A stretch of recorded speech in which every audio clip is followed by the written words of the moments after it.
छात्रों की मांग जायज है? बिल्कुल जायज है। मैं पहले अपना परिचय दे दूं। मेरा नाम आसिफ इकबाल है। मैं स्टेट युवा कार्यवाहक समिति का सदस्य हूं जनसुराज का, और हम खुद भी यूपीएससी बीपीएससी के छात्र रहे हैं, तो हम लोग समझ सकते हैं कि ये दर्द किस तरह का है। पिछले लगभग 15-20 दिनों से जो आंदोलन हो रहा है, आंदोलन को सरकार को भी मान लेना चाहिए, लेकिन अब तक माना नहीं है।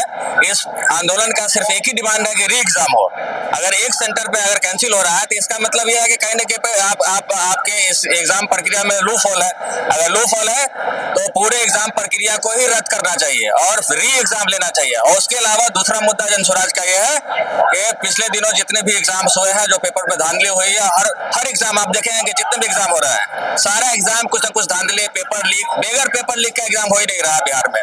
तो ये वृहद एक योजना है, एक प्लान है हम लोग का कि जो बिहार में जो पेपर लीक हुआ है उस पेपर लीक का जांच हो, और आगे जितने भी एग्जाम हो उस एग्जाम को एकदम फेयर तरीके से कराया जाए, ताकि जो भी युवा यहाँ से लगे हुए हैं एग्जाम की तैयारी में, उनको एक फेयर चांस मिले और एज कम लगे। कम से कम एग्जाम, हर प्रक्रिया का एग्जाम का टाइम लिमिट होना चाहिए कि एक एग्जाम को आप 6 महीना में, साल भर में, हर हाल में कंप्लीट करके दीजिए। नहीं तो युवाओं का जो एज चला जा रहा है लगातार, हिंदुस्तान का जो डेमोग्राफिक डिविडेंड है जिसको बोलते हैं, वो बिल्कुल खत्म होता जा रहा है। तो देश के हित में, राज्य के हित में ये अहम सवाल है कि युवाओं के, अगर हम सोचते हैं तो सरकारी एग्जाम में जो एग्जाम लिया जा रहा है वो एग्जाम के टाइम लिमिट को आप फिक्स कीजिए कि कोई भी वैकेंसी आप निकालते हैं तो 1 साल में, 6 महीने में, 2 साल में उसको आपको बहाली करके देना है। अगर आप ऐसा नहीं करते हैं तो मान लीजिए कोई वैकेंसी निकली 2023 में, एक आदमी है 32 साल का,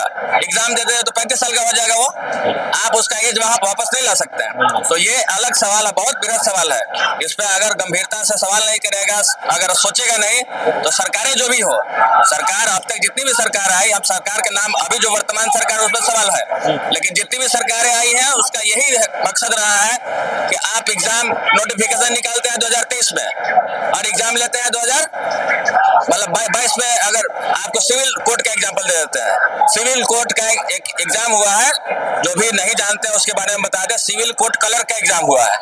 उस कलर का नोटिफिकेशन आया था, आप जान के हैरत में आ जाएंगे कि उसका नोटिफिकेशन आया था 2022 में और उसका परीक्षा हुआ है दिसंबर में 2024 में। इसके लिए आप दोषी, आप किनको मानते हैं? पूरा सिस्टम दोषी है इसके लिए।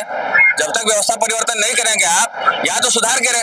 अगर कोई भी नोटिफिकेशन आप निकालते हैं तो नोटिफिकेशन के विद इन द 1 ईयर आप कंप्लीट कीजिए प्रोसेस को। अगर आप मान लीजिए कि 70वां का बीपीएससी का एग्जाम हुआ है, आपको 6 महीने में, जैसे यूपीएससी कैलेंडर होता है, हर हाल में यूपीएससी का एग्जाम दिए हुए कैलेंडर पे रिजल्ट जारी होना है। अगर नहीं जारी होता है, कोई सवाल ही नहीं कि नहीं जारी होता है।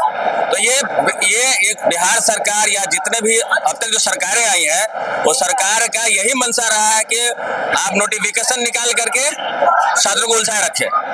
ये उलझाए रखने का ही खेल है ये।